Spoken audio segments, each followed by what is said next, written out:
You are a Roman guard standing outside a sealed stone chamber in Alexandria.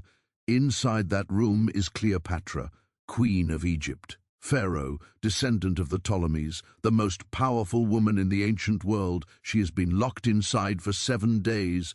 You hear her sometimes, not crying, not screaming, just movement, soft footsteps on stone, the faint rustle of fabric, occasionally her voice speaking as if someone else is there, though you know for certain she is alone.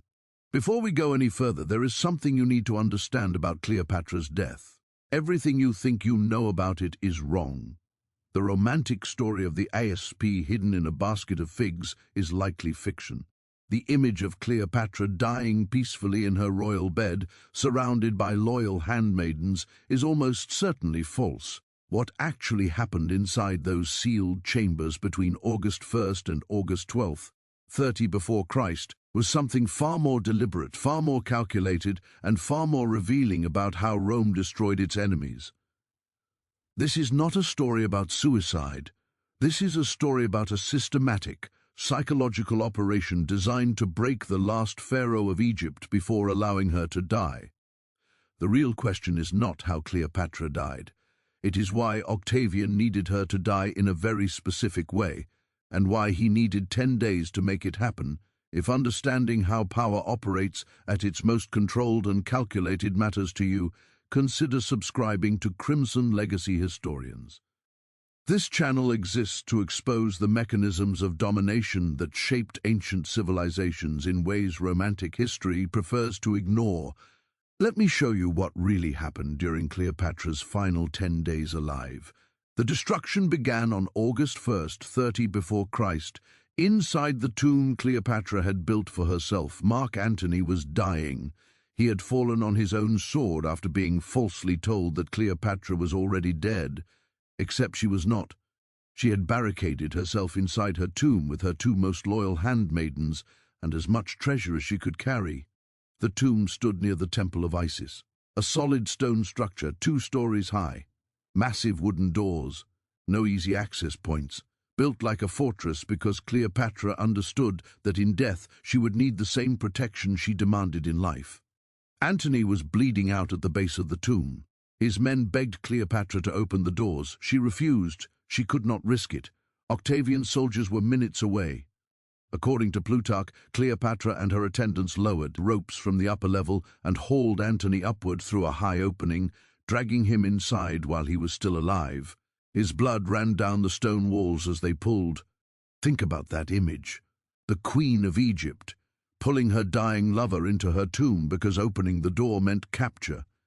Antony died in her arms on the upper level of that chamber. His final words, recorded by Plutarch, were these: "Do not pity me in this last turn of fate. I was the greatest of Romans, defeated only by another Roman. He died believing his life had meaning." Cleopatra had only minutes to grieve before Octavian's forces arrived, but Octavian did not storm the tomb. He did not break down the doors. He did not force his way inside. Instead, he sent a messenger, Proculaeus. The message was simple. Caesar wished to discuss terms of surrender and the future of her children. Cleopatra refused to open the doors. She spoke to Proculaeus through a narrow gap in the stone, saying she would only negotiate if Octavian guaranteed her children's safety. While she spoke, Proculaeus's men were climbing the outer walls. They entered through the same opening used to pull Antony inside just hours earlier. They took her by surprise. Cleopatra reached for a dagger hidden in her clothing and tried to kill herself. But the soldiers were ready. They tackled her, disarmed her, restrained her. According to Cassius Dio, Cleopatra screamed as they seized her, "You will not take me alive to Rome. You will not parade me. Kill me now." But the soldiers had explicit orders. Keep her alive. Use whatever force was necessary. Do not let her die. They carried her from the tomb, transported her to the palace, sealed her inside a guarded chamber on the 2nd floor. That moment, August 1st, was when the real destruction began. Octavian did not simply want Cleopatra dead. He needed something specific from her death, and that required time. Egypt, the wealthiest kingdom in the ancient world, was now his, but in Rome he faced a problem. He had just won a civil war. Romans killing Romans. Blood spilled by citizens against citizens. He needed to justify it. He needed to transform a civil war into something easier to accept. A war against a foreign enemy. A war against a dangerous queen from the east who had corrupted Mark Antony and threatened Rome itself. But Cleopatra was not a barbarian. She was educated, multilingual, politically skilled. She had lived in Rome, spoken Latin, met senators, negotiated with Cicero. Romans knew she was not a caricature. And that was the problem. Complicated enemies do not make effective propaganda. Octavian needed to simplify her, to turn her from a political rival into a symbol, the Eastern temptress, the Egyptian witch, the foreign corruption that had to be eliminated for Rome to survive. And above all, he needed to parade her through the streets of Rome in his triumph. Alive, because Cleopatra knew exactly what that parade meant, and she would rather die than let it happen, but Octavian had 10 days to make sure she did not. Octavian needed the Roman people to see the dangerous queen defeated, humiliated, broken. Roman triumphs followed a formula. A defeated enemy, king or queen, was led through the streets of Rome in chains, displayed to the crowd, publicly degraded. And at the end of the parade, traditionally executed in the Tullianum prison, this was how Rome celebrated victory. Through ritualized humiliation of the conquered, Octavian's entire political future depended on that spectacle, on parading Cleopatra through Rome as living proof that he had defeated the East. But Cleopatra understood that formula. She had seen triumphs before. She had been in Rome in 44 before Christ during Caesar's Gallic triumph. She had watched as Vercingetorix, the Gallic king, was dragged through the streets in chains and then strangled to death in the Tullianum. She knew exactly what Octavian intended for her. Two wills in direct opposition. 10 days to resolve the conflict. This is how Octavian approached the problem. The chamber where Cleopatra was held was chosen carefully. Second floor of the palace, one door, one small window too narrow for a person to pass through. Guards stationed outside day and night, everything potentially dangerous removed. No knives, no daggers, no ropes, no sharp objects of any kind. According to Plutarch, they even searched her clothing and hair every single day. Checked for hidden weapons, checked for poison, checked for anything she might use to kill herself. Cleopatra was stripped of everything except basic clothing and placed alone in an empty stone room. But Octavian's strategy went beyond confinement. He did not just need to prevent her from dying. He needed to break her desire to die. Think about the psychology. Cleopatra wanted death because death meant dignity. Death meant control. Death meant Octavian could never parade her through Rome. So Octavian had to reverse that instinct. He had to make her want to live. And to do that, he used the one thing she could not surrender: her children. Cleopatra had 4 children. Caesarion, her son with Julius Caesar, was 17, the younger 3. Twins Alexander, Helios, and Cleopatra Selene, both 10, and the youngest, Ptolemy Philadelphus, just 6, were Mark Antony's. Octavian's men separated them from their mother immediately, moved them to different parts of the palace, kept them under guard. On August 2nd, the day after Cleopatra's capture, Octavian sent another messenger, not Proculeius this time, but Gaius Cornelius Gallus, poet, soldier, diplomat. The message was precise, controlled, elegant in its cruelty. Caesar wishes you to know that your children are being well cared for. Their future depends entirely on your cooperation. Should anything happen to you, Caesar cannot guarantee their safety. Caesarion, in particular, is in a very delicate position. Cleopatra understood immediately. Caesarion was Julius Caesar's biological son. That alone made him a threat to Octavian, whose authority rested on being Caesar's adopted heir. If Cleopatra died, Caesarion would be unprotected. He would be killed, but if Cleopatra lived, if she cooperated, if she submitted, if she allowed herself to be used, then maybe Caesarion would survive. Maybe all of her children would.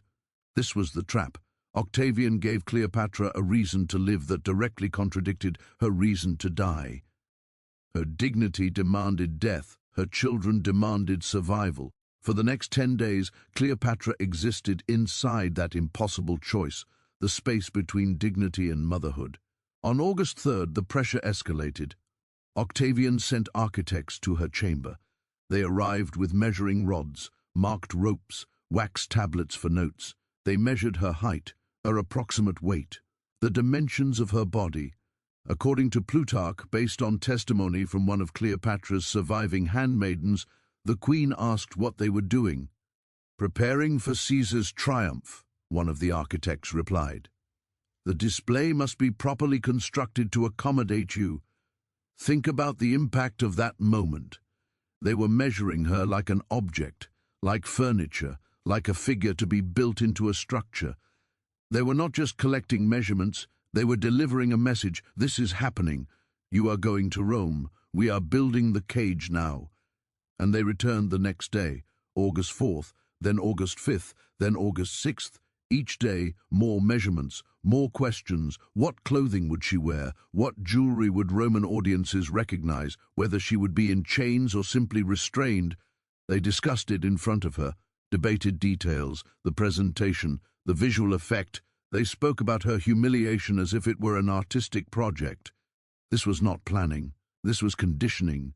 Every day the architects returned, death became more appealing. But every day, Octavian Ballanch, Ed that pull with another message. Reports about her children. Caesarion asked after you today. He is worried. He needs his mother. Pull her toward death with the horror of the triumph. Pull her back toward life with fear for her children, and trap her between the two. Cleopatra was alone in that chamber. Her two handmaidens who had been with her in the tomb, Iarès and Carmion, were kept in separate rooms. She could hear them sometimes, their voices carrying faintly through the stone. But she was not allowed to speak to them, no one to talk to, no one to plan with, no one to share the weight of the impossible choice she was being forced to make. According to Cassius Dio, Cleopatra repeatedly asked to see her children and was refused every time. "Not until Caesar is certain of your cooperation." But she could hear them.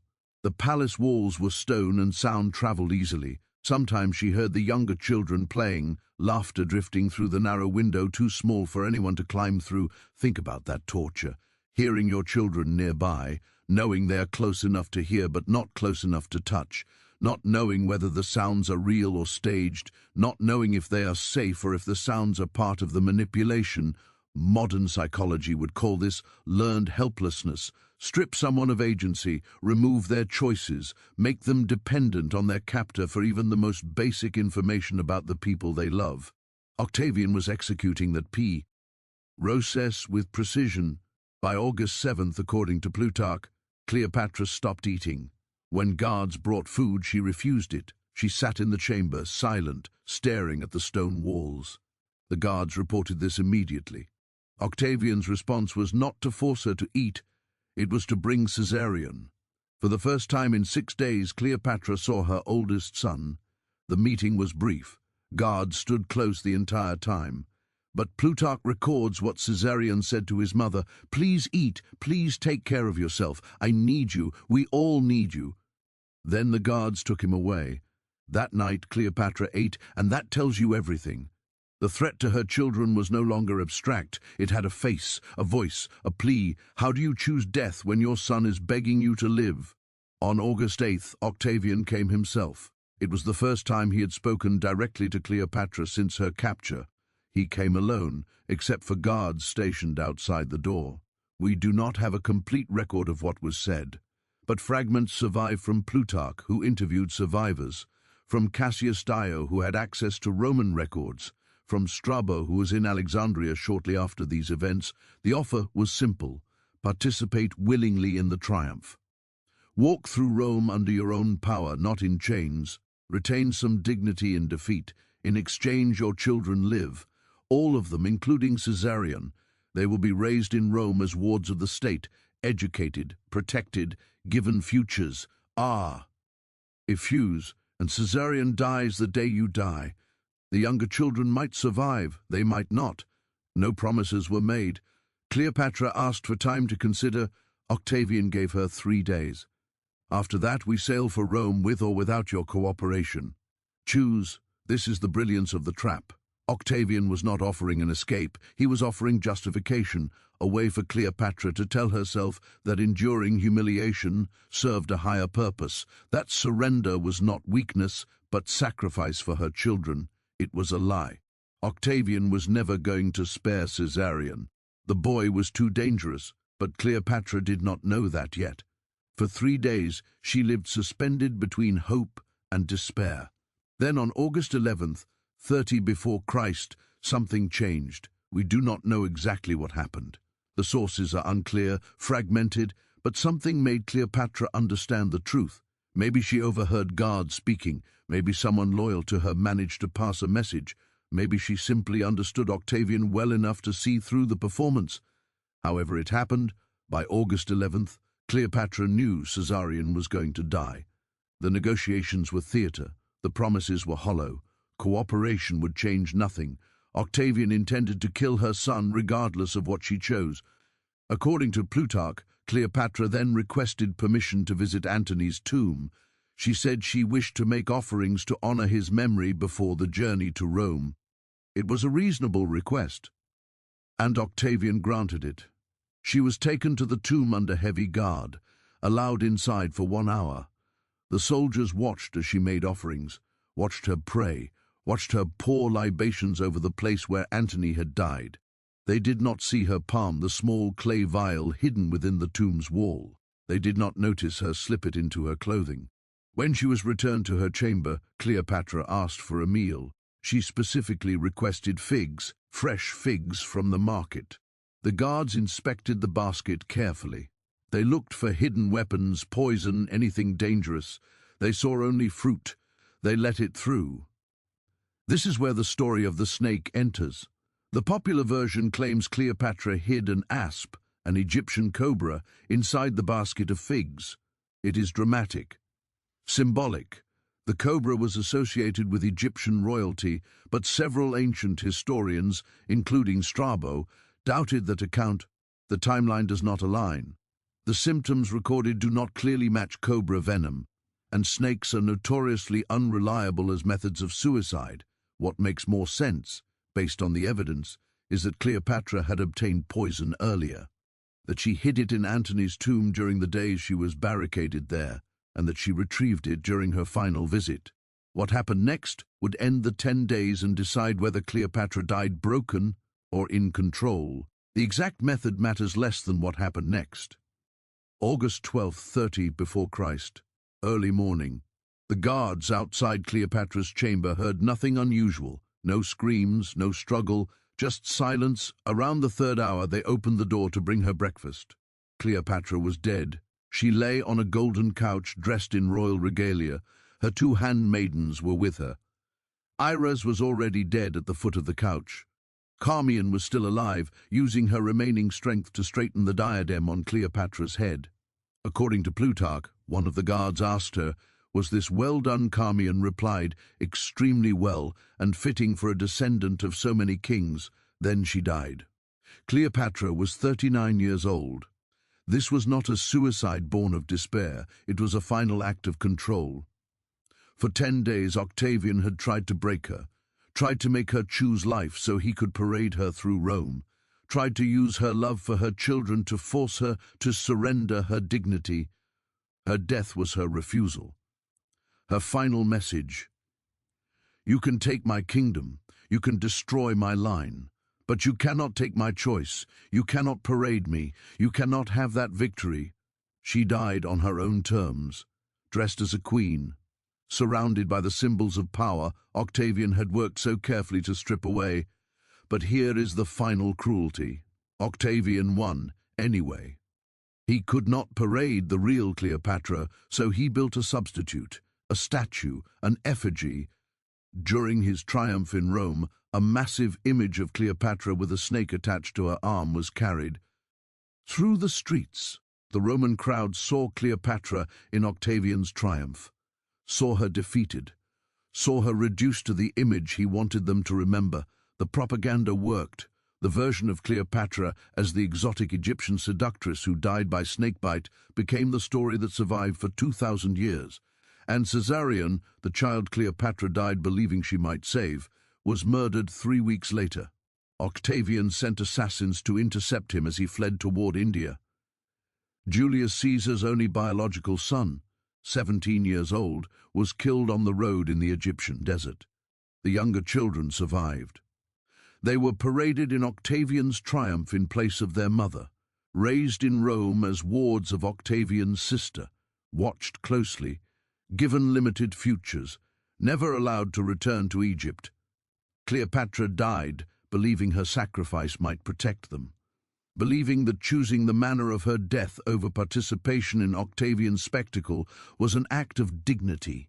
In reality, Octavian got everything he wanted: the propaganda victory, the elimination of rivals, the conquest of Egypt, control of the story.